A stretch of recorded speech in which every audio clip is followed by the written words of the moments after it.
The point is, you need to know the truth before you come. Don't over expect, don't exaggerate the kind of lifestyle you'll be living here. It is not as you see them on TV, no. And I don't want to attack anybody personally, but most of the lifestyles you see on social media are kind of fake. Just bear in mind. Hello and welcome once again to another one. It's your boy Kofi Techi here.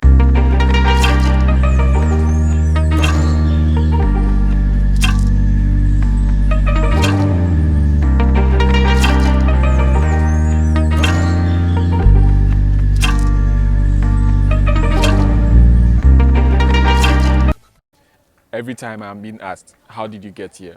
How did you go there? What happened? How did you do it?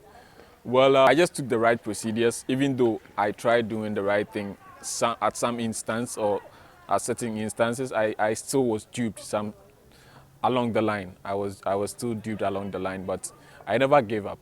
The point is, when you want to travel to the UAE, it is just as easy as traveling from Accra to Kumasi on a flight, because there are no visa restrictions here in the country. You can actually get a visa via a friend who is already in the country, like a friend who has residency in the country, or if you have any kind of trusted agent, or if you have a relative who is already in the country, you can do that. But first of all, what you need to take into consideration is, one, you need to make sure you have a passport. You just can't get up one day and say, I want to travel abroad. No, you don't have to do that. So first of all, you have to make sure that you have a passport, your national passport with you, okay? And then make sure that passport is also genuine. Your passport shouldn't be less than 8 months. I would say 8 months, but the initial, requirement for a passport is 6 months. Consider 8 months to be the best, time frame. And then make sure you do some thorough medical checkups on yourself, because here in the UAE, before you are provided with residence, you would have to go through a series of medical checks. And when you fail any of them, especially with HIV and then hepatitis B, and then if you have tuberculosis, you will be refused residency. They will not process your residency visa for you. So you also have to bear that in mind. So I always advise people to, first of all, make sure they have their passport ready, and then go for personal medical checkups. Malaria, do HIV, do hepatitis B, take x-ray, make sure you're okay, do tuberculosis, do all the necessary medical checkups back home. Make sure you are fit, make sure you're clean, you are cleared of any form of disease or sickness. Because during the processing of your residency, in case they find out you have any problem of such, like you have any such problems, you would immediately be deported. If it is curable, sometimes they ask you to go back, cure yourself, and then come back into the country. If it is not curable, you will directly be deported and then banned from entry into the country. You understand? So bear that in mind. Then the next major thing is to apply for a visa. Now, with the visa, you can apply online. You can apply for the visa online. The only problem might be your payment. But that isn't an issue. You can still make payments via, if you have a credit card or you have someone who has a credit card or something, you can apply. I'll leave the link of the website on which you can apply for a visa online in the description box below. And you can also visit any Emirates office in your airport. And the visa takes somewhere between 24 hours to, let's say, 7 days. Within 24 hours and 7 days, you can have your visa ready and then prepared for you to make the next move. Now, after getting your visa, it is an electronic type actually. So after they approve of it and then they secure your visa for you, it's being sent into your email, and then either you make a printout or you keep it on your phone and present it at the airport or when you're flying. The next major thing is you make sure you have a yellow fever card. That is very much necessary and essential, because in our Ghana airports, without the yellow fever card or the yellow card, you are not allowed. You actually be delayed. If you don't take care, you might miss your flight. Before you move, or before you make any move, just make sure you have your yellow card with you. And with the visas, there are various types of visas. Someone might ask me again, I know, after I tell you this, or after I tell you how I traveled here, I know someone will be asking me, should I come with a tourist visa? Should I get an employment visa? Should I do what? Should I do not? Okay, the main thing is, UAE is actually full of companies that are employing people, that are recruiting people. But if you want the best job offer, I think you would purposely have to get a tourist visa, or best way you can check any of these,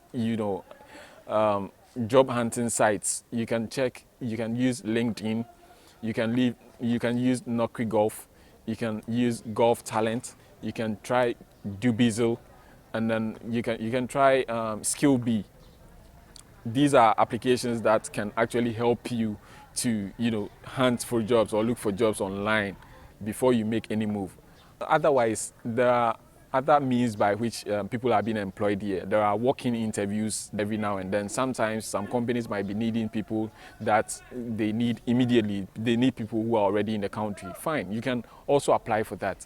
I would purposely advise you to take a 3-month tourist visa. There are two types of visas: the 1-month tourist visa and then the 3-month tourist visa. I was thinking I took the 3-month tourist visa. I came here on a tourist visa. It was a 1-month tourist visa. I was lucky. I started work the next day after I entered into the country. I was lucky with that because I didn't want to delay. I didn't want to get caught up with time so that my visa wouldn't expire and then I would have to be paying for fines here. But at the end of the day, I still ended up paying a fine because I thought I came here with a 3-month tourist visa, not knowing it was a 1-month tourist visa. If you are fortunate enough to get direct employment, or if you are able to get a job from the hunt that you were making on the internet, you'll be provided with an employment visa, which is free of charge. Your company would actually come pick you up at the airport when you arrive in the country. But with the tourist visa, you definitely need someone. You need someone who knows you. Me, for instance, when I was coming, I met Spinto. He is one guy who actually found me my first job here in the country. He was a cool guy. I met him on Facebook. I didn't know him from anywhere, but he was so good to help me out. He made me even take money from Ghana for him. And he came to pick me up at the airport, okay, because I had earlier talked to him. I was chatting with him on Facebook every now and then, trying to find out how it is like here in the UAE, how life is like, if I can make it, if I can really make it. He actually gave me some tips and then stuff like that. He also helped me secure a job, my first job here in the UAE, and I took it, and then bam, that was the startup. So you need to know somebody in the country. They will come pick you up at the airport. It should be someone you trust, not just anybody. If I tell you need to know somebody in the country, it shouldn't be just anybody. No, you should know someone you can trust. There are people out there who are only interested in money and stuff like that. No, don't take any of these people. Think about someone who you can trust, someone you've talked with for a very long time, or someone whom you think, sometimes you get this kind of connection and then feel with someone you don't even know. Like me and Pinto, we kind of clicked from the very onset.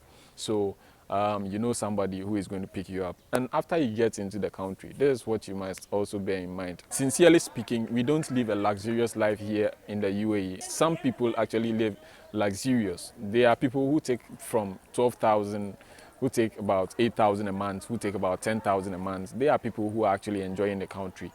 But with us, sometimes when you come into the country, reduce the kind of expectations that you bring from home, because what you expect from home isn't what you are going to see here in the country. No, it's not like that. Most of us live in shared accommodations. It could be 2 in a room.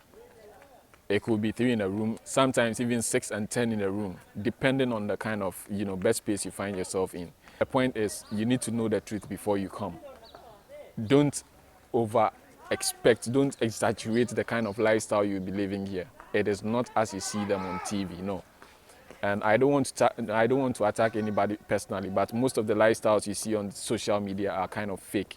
Just bear in mind, you should know what you are really getting yourself into. Don't just fly here. So that is how I got here. That is how I got to the UAE. Then that is how you can get to the UAE.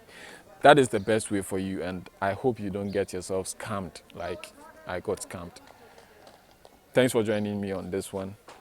If you have any kind of questions, if you have any kind of suggestions, if you have any kind of insults to throw at me, just do well to place them in the comment section.